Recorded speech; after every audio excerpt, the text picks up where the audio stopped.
Hey guys, welcome back to the Readers. I hope you are having an amazing day. Let's get right into the stories. The first one is an entitled people's story. This whole mess started about 6 months ago when I finally scraped together enough money to escape city life and buy a property I'd been dreaming about for years. I'm a web developer who's been freelancing for the past decade, and every single penny I saved went toward this one goal. I wanted to get away from the insane rent prices and constant noise of urban living. After years of searching, I found what seemed like the perfect opportunity at a county tax auction, a century-old beach house on a small island off the coast.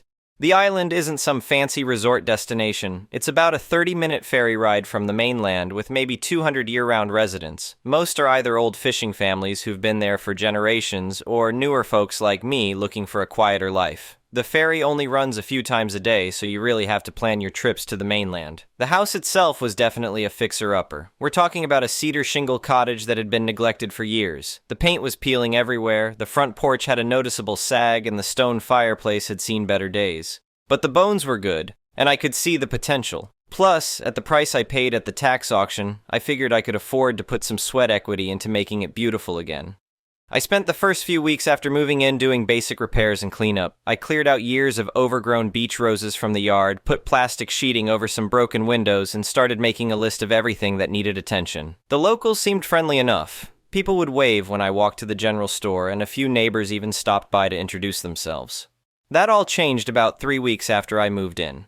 I was outside working on replacing some rotted porch boards when I heard a car coming up my gravel driveway. It was a big SUV. Way too fancy for our little island. A woman in her 50s got out, along with what I assumed was her husband. She didn't knock or introduce herself. She just walked right up onto my porch like she owned the place.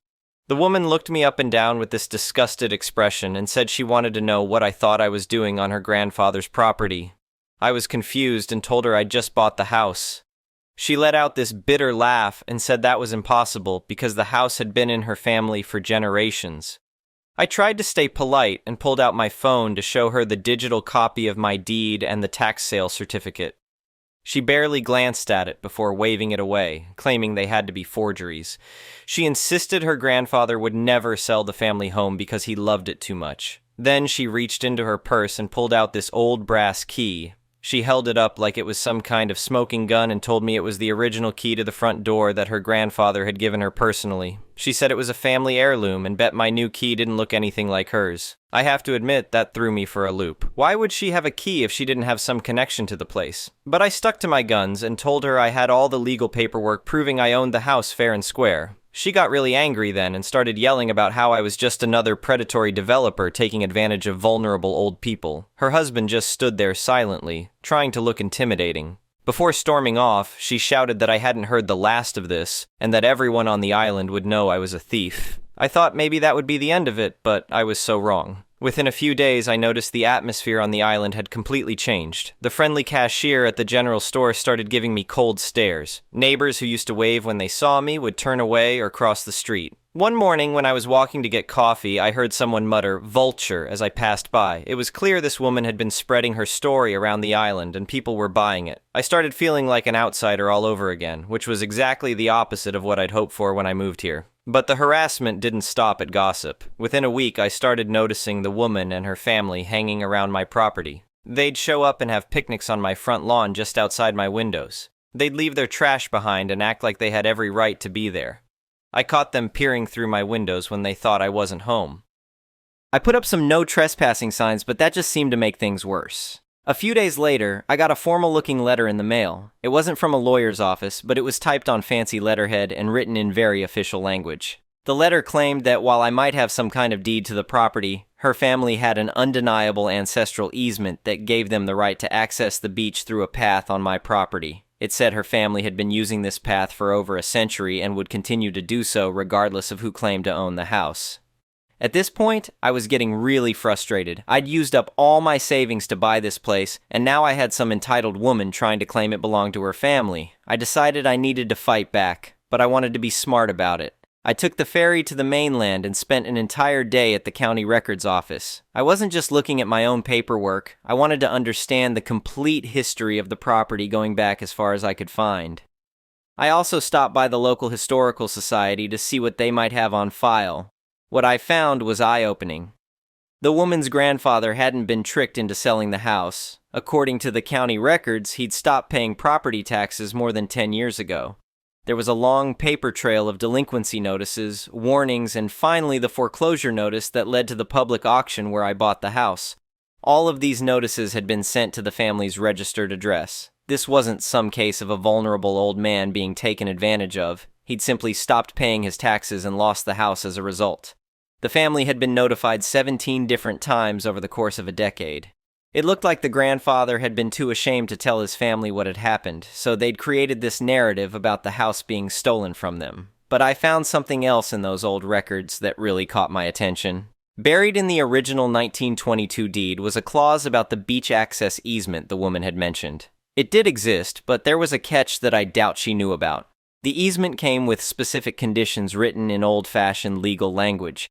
Anyone exercising their right to use the beach access path was also legally required to share in the upkeep, maintenance, and repair of the property's seawall. I walked down to look at this seawall more carefully. It was a massive stone structure along the waterfront that had been battered by decades of storms. It was in terrible condition. Chunks of stone had fallen away, and the whole thing looked like it could collapse at any moment. I had a structural engineer come out to assess the damage and give me a repair estimate. The number he came back with was staggering: $85,000 for the immediate repairs needed to make the seawall safe and functional. That's when I realized I had everything I needed to turn this whole situation around. I had my lawyer draft a very polite letter to the woman. The tone wasn't aggressive at all. It was actually quite cheerful and accommodating. The letter acknowledged her claim to use the easement and said I didn't contest her right to access the beach through my property. But then it included a copy of the relevant section from the 1922 deed that outlined the terms of the easement. It specifically mentioned the requirement for easement users to contribute to seawall maintenance. The letter included the engineer's report and calculated her family's share of the repair costs based on how often they'd been using the path. Since I had security camera footage showing them using the easement multiple times over the past few weeks, I was able to calculate their initial payment as a pro rata share of the total cost. The letter politely requested payment within 30 days to avoid further legal action. I also made copies of all the tax delinquency notices and foreclosure documents I'd found in the county records. I wanted to be ready to set the record straight about how I'd really come to own the house. My opportunity came sooner than expected. There was a community meeting about ferry schedules that most of the island residents attended. About halfway through the meeting, one of the woman's friends stood up and made some comment about how the island was being overrun by greedy developers who preyed on longtime residents. I could feel everyone's eyes on me, and I knew this was my chance. I stood up and asked if I could address the group. I kept my voice calm, and even as I told them, I knew there had been rumors about how I came to own my house, and I wanted to share the public record with everyone. I handed out copies of the tax notices and foreclosure documents while explaining that the woman's family had been notified 17 times over 10 years about the unpaid taxes. I made it clear that her grandfather hadn't sold the house. He'd lost it due to his own failure to pay what he owed. The mood in the room shifted immediately. You could hear a pin drop as people realized they'd been manipulated into turning against me based on lies. The woman tried to argue and make excuses, but the documentary evidence was overwhelming. Several people who had been cold to me for weeks came up afterward to apologize for believing the gossip without hearing my side of the story. The harassment stopped completely after that meeting. The woman and her family haven't set foot on my property since, and I haven't seen them around the island much at all. Word got around about what had really happened, and the community's attitude toward them changed dramatically. Meanwhile, my relationship with my neighbors did a complete 180. People who had been shunning me started going out of their way to be helpful and welcoming. They offered to lend tools for my renovation projects, shared local knowledge about the best contractors and suppliers, and even brought over welcome gifts. One older gentleman who lives down the road told me he respected how I'd handled the situation. He said the island had dealt with troublemakers before, but most people just tried to avoid conflict rather than standing up for themselves with facts and documentation. It's been about 6 months since that community meeting, and life on the island has been everything I hoped it would be when I first decided to move here. The house renovation is coming along beautifully. I've restored the front porch, fixed the fireplace, and painted the whole exterior. The yard is looking great too, with the beach roses I've cultivated growing in neat beds instead of wild tangles. Last weekend, I hosted a barbecue for my neighbors, the same people who had turned their backs on me when they believed the lies about how I'd acquired the house. We sat on my restored porch watching the sunset over the water, and I realized I'd not only won my dream home, but also earned my place in this tight-knit community. The woman who tried to claim my house never did pay her share of the seawall repairs. She also never formally renounced her claim to the easement, which means legally she's still on the hook for those costs if she ever tries to use the beach path again. My lawyer says it's a binding obligation that follows her regardless of where she moves. I sometimes see her SUV on the ferry when I'm heading to the mainland, but she always looks the other way. I heard through the island grapevine that she and her husband have been thinking about moving somewhere else. Apparently, the social consequences of being exposed as a liar in such a small community have been harder to deal with than they expected. The whole experience taught me that sometimes the best way to deal with entitled people isn't to get angry or try to fight fire with fire. Sometimes you just need to be patient, do your homework, and let the facts speak for themselves. When someone is building their case on lies and manipulation, the truth has a way of catching up with them eventually. I also learned that communities like this one value integrity and honesty above almost everything else. Once my neighbors saw that I'd been truthful while the other party had been deceiving them, their loyalty shifted completely. The woman who tried to steal my house ended up destroying her own reputation instead. Looking back, I'm almost grateful for the whole ordeal. Yes, it was stressful and frustrating at the time, but it forced me to really understand my property's history and legal status in a way I might never have bothered with otherwise. It also showed me what kind of person I wanted to be in this community. Someone who stands up for themselves with dignity and facts, rather than gossip and intimidation.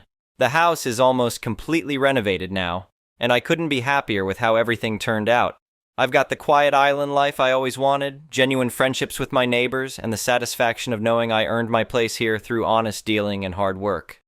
Sometimes when I'm sitting on my porch in the evening, I think about that brass key the woman showed me that first day. I still don't know where she got it or what door it might have opened, but I'm certain it was never meant for my house. The only keys that matter here are the ones I earned through legal purchase and community respect, and that $85,000 seawall repair bill is still hanging over anyone who wants to use that beach easement. I've decided not to pursue collection actively, but the legal obligation remains in place. It's like having a permanent insurance policy against any future claims on my property. The best part is that I've discovered I actually love the renovation work. What started as a necessity to fix up my house has turned into a real passion.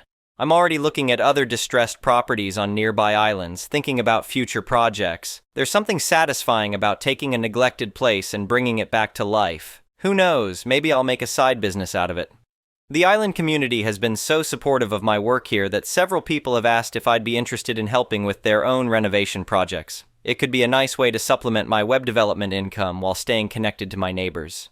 For now, though, I'm just enjoying my peaceful island life and the house I fought so hard to keep. Every morning when I wake up and look out at the ocean, I'm reminded that good things come to people who stand up for themselves and do the right thing, even when it's difficult. The woman who tried to steal my house thought she could intimidate me into giving up my dream. Instead, she ended up losing her standing in the community and facing a massive financial obligation she never saw coming. Sometimes justice really does prevail, especially when you're patient enough to let people expose their own lies. Update: 6 months later. Well, a lot has happened since I first posted this story, and I thought you'd all enjoy hearing how things have played out. Some of you asked for updates in the comments, so here we go. First, the big news. The woman and her husband have officially moved off the island. It happened about 2 months ago, and from what I heard through the grapevine, they basically had no choice. Turns out that when you get caught lying to an entire small community, the social consequences are pretty severe. My neighbor told me that after the truth came out at that community meeting, people stopped talking to them entirely. The general store owner started making them wait until all other customers were served before helping them. The ferry captain, who's lived here for 30 years, apparently told other passengers within earshot that some people just don't understand island values. But here's the kicker. My lawyer reached out to me about 3 weeks after they moved away. Remember that $85,000 seawall obligation I mentioned? Well, it turns out the woman's lawyer had been researching it and discovered something interesting. Since they'd been using the easement for years before I even bought the property, they were technically responsible for their share of the seawall maintenance going back much further than just the few weeks I had documented. My lawyer found records showing the woman's family had been using that beach path regularly during summer visits for at least the past 5 years while the grandfather was still alive but not maintaining the property. The structural engineer I'd hired determined that most of the seawall damage had occurred during that period due to lack of maintenance, so legally, they owed back maintenance costs in addition to their share of the current repairs. The total came to over $120,000. When their lawyer explained this to them, they apparently panicked. They tried to argue that they'd never formally claimed the easement, but I had all those letters they'd sent me asserting their ancestral rights to use the path. Plus, I had security footage of them actively using it multiple times. They ended up selling their mainland house, the one where all those tax notices had been sent for 10 years, to cover the legal settlement. My lawyer negotiated it down to $90,000, which still felt like a huge victory. I used part of that money to not only fix the seawall, but also to install a beautiful stone pathway down to the beach and build a small dock.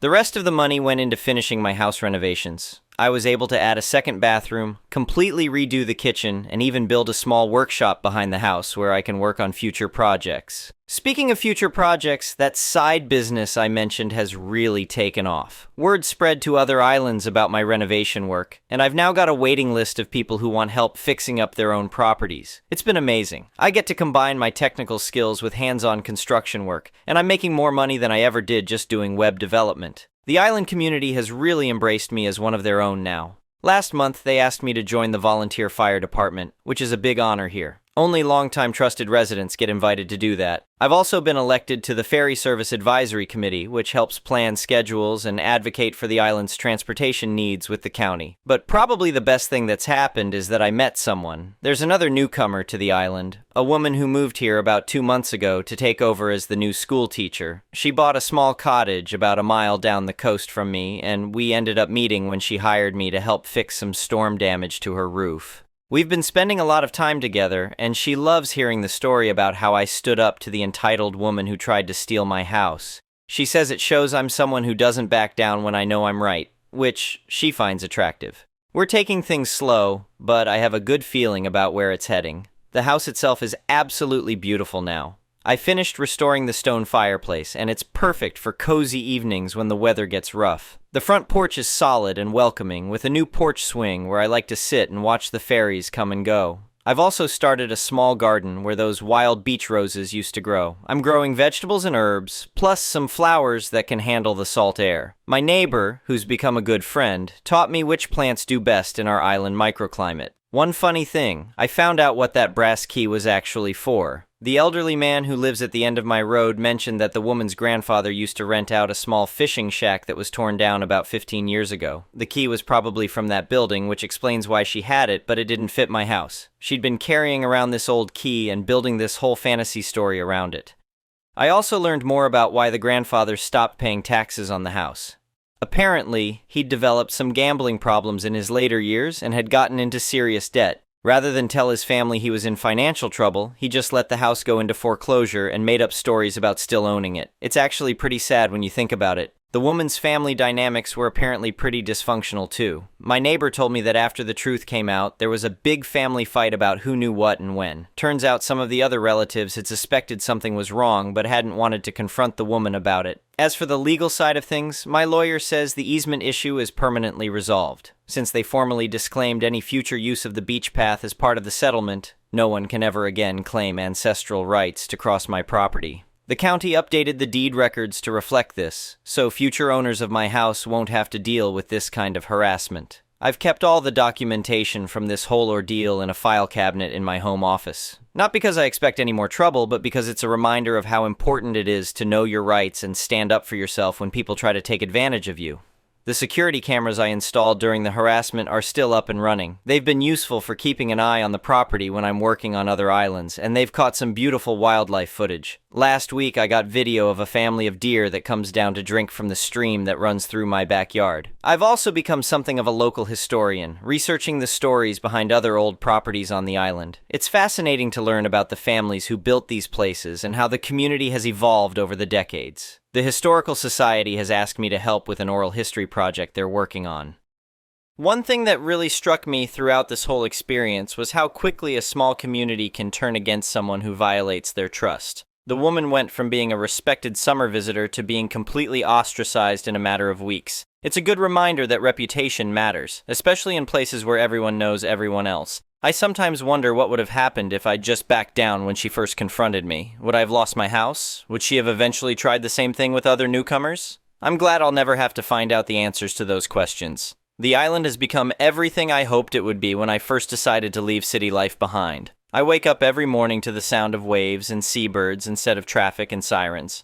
My commute to work is a 30-second walk from my bedroom to my home office, and I'm part of a community that values honesty, hard work, and standing up for what's right. I'm planning to be here for the long haul. In fact, I'm already looking at expanding my property. There's a small adjacent lot that might go up for sale next year, and I'm thinking about buying it to create a larger garden and maybe build a guest cottage for visiting friends and family. For anyone dealing with similar situations where someone tries to intimidate you into giving up something that's rightfully yours, my advice is simple. Do your homework, document everything, and don't be afraid to stand your ground. The truth has a way of winning out in the end, especially when you have the facts on your side. The best revenge really is living well, and I'm definitely doing that. Every sunset from my restored porch, every successful renovation project, and every new friendship I've made on this island is proof that sometimes the good guys really do win. Oh, and if anyone is ever looking for a beautiful, peaceful place to visit, come check out our little island. Just make sure you respect property boundaries and don't try to claim you own someone else's house. We don't take kindly to that kind of behavior around here. The next one is a pro-revenge story. I, 30SF, have been a people pleaser to a fault my whole life. I have been working in marketing for 10 plus years. Over the years, I've had my fair share of bosses who were good, average, and some who sucked. There is one in particular that stood out as awful. This story is from about 5 plus years ago. Pamela, 40s, not real name, was the VP of marketing and sales for a mid-size retailer. She started at the company a few years after I did, and if rumors were true, she was the fourth pick for the position and was simply hired so the company could appease shareholders. I was a manager under her, and my whole job was to make sure the website and stores had their products merchandised properly, received all their monthly sales materials, managed advertising, set up and managed the department's budget, PM'd all department projects and operations, created reporting to reflect sales, managed presentations, creative briefs for future projects, etc. In short, I did her work and all the administrative grunt work to keep the department afloat. I managed all this because I had access to her email and many times sent emails on her behalf to keep the department functioning. Pamela spent most of her time showing up after 10 a.m., taking business lunches, and planning company parties. Don't even know why we did those, but I planned those too. I consistently questioned why she spent so much of our budget on these events when we didn't have the budget resources for any of it. Pamela told me to take from future months' budgets to pay for the current month's overspending. So, at the start of every month, I had an original budget, and by the end of the month, I had to turn in an edited budget, edited under Pamela's direction, that made it look like Pamela's spending was under control. This is important for later. I definitely made mistakes here and there being in charge of so many tasks and constantly found myself working 12-hour days split between being in the office and working after my kid went to bed. Weekend work was also done before my family woke up and after they went to bed. During Pamela's first major holiday season, sales were crap. Pamela kept changing her mind on the visuals for the stores, kept bringing on new advertising and PR agencies to bring in sales. All these agencies consisted of her personal friends, and ignored our buying merchandise team's planned promotions for her own better ones. At this time, I had been dealing with an ongoing infection that turned to sepsis and was hospitalized. The doctors and my husband said it was due to the stress of work and that I needed to take a break. As I recovered, I realized how much I was hurting myself, my family, and even the company I worked for. Eventually, my old habits got to me, and I got on my phone and checked mine and my boss's emails. What I found made my blood boil. First, I got a lovely bouquet of flowers from upper management wishing me well, and I knew that Pamela organized the delivery. She sent me her favorite flowers. I went to her inbox to put the receipt in the correct folder to send to accounting when I got back. At the top of her inbox from the past 3 days were emails clearly not related to business. What I found in her emails was Pamela emailing her personal friends griping on how I can't just shake off sepsis and get back to work. She also complained that she couldn't find any of my notes, spreadsheets, or documents for any of the work she was technically in charge of. They were on our shared drive labeled very clearly. Finally, I found an email where she sent a friend from a previous company asking for advice on how to bring in sales and save her job. In this long thread, this old colleague asked if there was anyone managing most of the work, and of course Pamela said I was. This colleague explained that clearly it was my mismanagement that was causing issues and that I could be blamed if sales didn't pull through by the end of the season. Pamela mentioned that I was in the hospital and repeated comments from her other email thread. This person said that she couldn't outright fire me because it could seem like retaliation because I needed to take emergency medical leave. But if Pamela could prove I was stealing from the company or misusing company resources, then she would have grounds to have me fired and use me as a scapegoat. Upon my return, Pamela called me into her office and said she was worried I was taking on too much and wanted to take work off my plate. She announced was taking managing the department budget off my plate. She asked me to only drop of a small stack of invoices to accounting. Additionally, Pamela told me under no circumstances was I allowed to talk to accounting about anything regarding budgets. Also, if I had any concerns about the department or workload, I wasn't allowed to go to HR. I had to discuss it directly with Pamela. Oh yeah, I could see where this was going. Unfortunately for Pamela, I had built a rapport with Lois, 50s, not real name, who was our main accountant. Lois always said that she would do everything in her power to help me should I ask. Knowing this, I grabbed the stack of invoices off Pamela's desk to give to accounting. I also added the email threads I read while I was in the hospital and the current unedited budget that Pamela hadn't touched yet for the month. I also found in my filing cabinet the hard copies of old budgets with Pamela's handwriting on what numbers to change to balance our budget.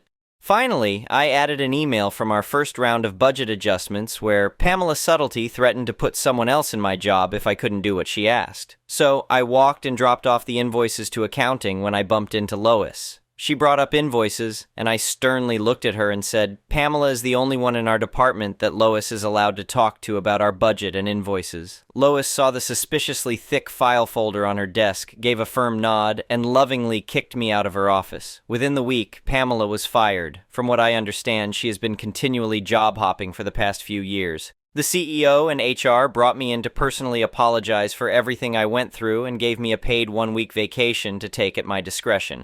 Given other issues with this business, I left after another year, which brings me to today. I am, once again, a manager for sales and marketing. I have a wonderful boss, Mike, 40s, who trusts my business decisions and backs me up on practically everything.